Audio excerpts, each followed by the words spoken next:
Une légende urbaine dit que l'homme est monotâche et que la femme peut faire plusieurs choses à la fois. C'est faux. Quel que soit notre sexe, le cerveau n'est pas multitâche et trop d'informations le mettent en surchauffe.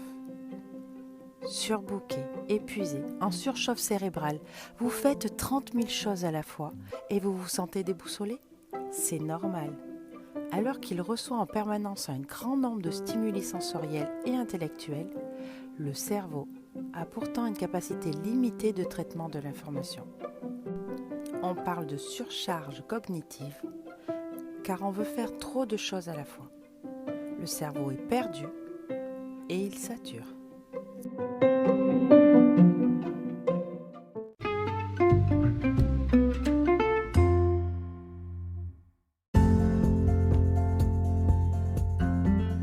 Bonjour à vous et bienvenue dans le podcast de Cœur à Plume. Je m'appelle Cécile, je suis art thérapeute. Je suis donc facilitatrice d'instants de vie uniques par l'exploration de votre potentiel créatif. Ma mission est donc de vous guider dans votre monde intérieur grâce à l'art plastique, la musique, l'écriture, le théâtre, la danse, sans qu'aucun talent ne soit nécessaire, sans jugement et en toute bienveillance, afin de vider ce qui vous encombre, de reprendre contact avec l'instant présent et votre créativité, de favoriser de nouvelles perceptions et de développer une réflexion plus large pour vivre plus en conscience, avec plus d'amour et d'harmonie. Et si cet épisode vous plaît et qu'il vous semble pouvoir être utile à d'autres personnes, n'hésitez pas à le partager. Je vous invite aussi à le commenter et à vous abonner.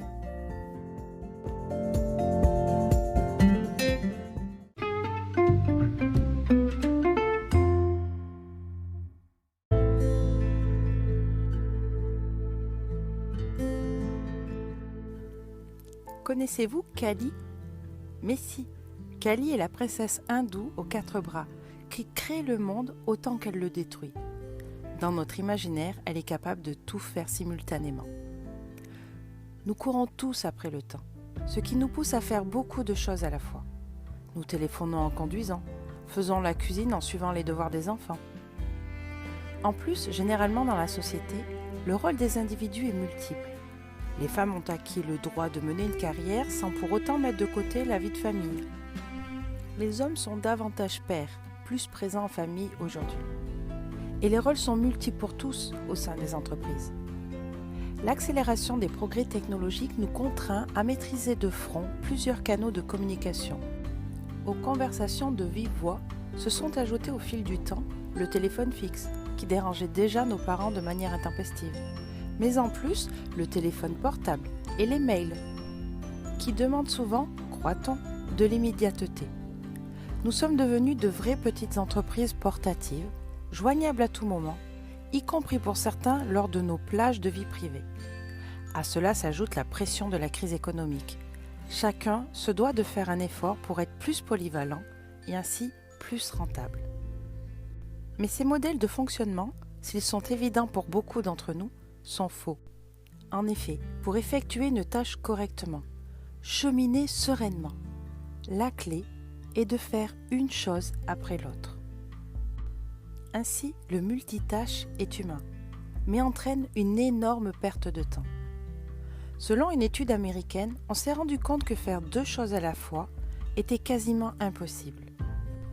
Outre certaines activités très spécifiques, comme de marcher en parlant, faire 2 choses en même temps réduit considérablement notre niveau de concentration et affecte notre performance. Or, ce qui réduit notre performance amoindrit forcément notre estime de nous-mêmes.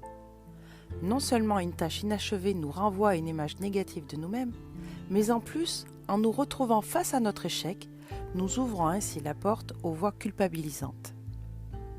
Que ce soit pour mieux gérer son temps, autant que pour atteindre le calme intérieur et jouir pleinement du présent, il ne faut faire qu'une chose à la fois. En d'autres termes, se hâter lentement, c'est-à-dire faire les choses avec calme, en pensant davantage au résultat à long terme qu'à l'effet immédiat.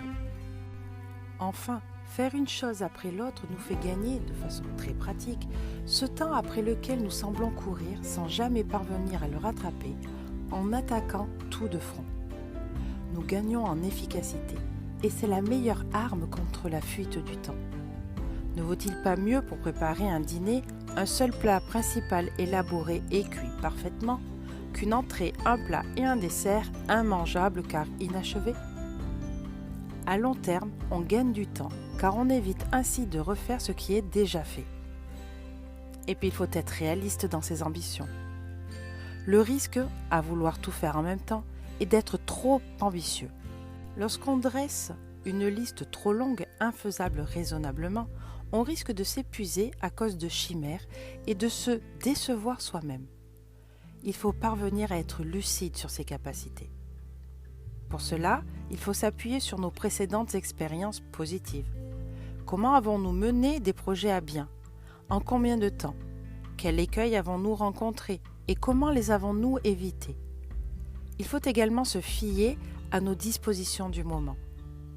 Quel est notre désir de réussir ce que nous avons à faire? Quels sont les moyens à mettre en œuvre, mais aussi les sacrifices que nous sommes prêts à faire?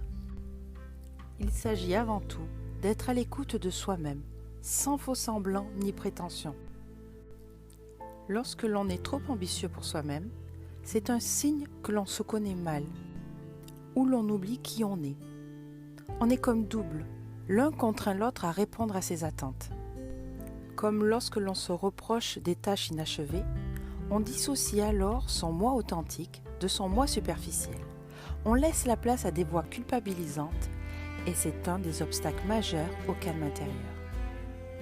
Enfin, dresser une liste réaliste permet d'entrer immédiatement en action, sans replanifier en permanence ce qui n'a pas été effectué, par exemple d'un jour à l'autre.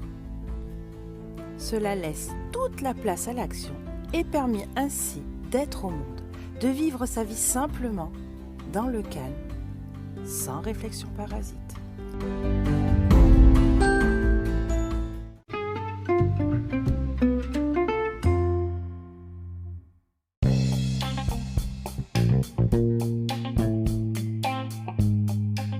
Notre société te pousse à tout mener de front, mener plusieurs vies à la fois, être toujours disponible pour répondre aux sollicitations. La pression sur toi se fait de plus en plus forte pour mener plusieurs choses à la fois. Cela risque donc de devenir un penchant naturel. Mais l'esprit humain n'est pas fait pour cela et tu risques l'échec et l'insatisfaction. Car l'esprit est fait pour une seule tâche. Hormis les activités réflexes, marcher et respirer, ta conscience n'est pas capable de mener correctement plusieurs activités de front. Tu prends ainsi le risque d'échouer en tout, plutôt que d'être certain de réussir une chose après l'autre. L'échec éveille tes voix intérieures de reproches, abîme ton estime de toi et t'éloigne du chemin du calme. Te connaître est la clé du calme intérieur. Encore une fois, tu constates que de savoir qui tu es, d'exister sans fausses idées sur toi-même, donc sans dissociation de ton moi intérieur, en te contentant simplement d'être et d'agir, te permet d'être lucide et de ne faire que ce qui est faisable. Faire une chose après l'autre est donc bel et bien un des facteurs du calme intérieur. Et comme toujours, si tu le souhaites, si tu en as besoin, si tu ne sais pas par où commencer, je suis là pour t'accompagner à faire le premier petit pas pour apaiser ton âme à l'intérieur de toi.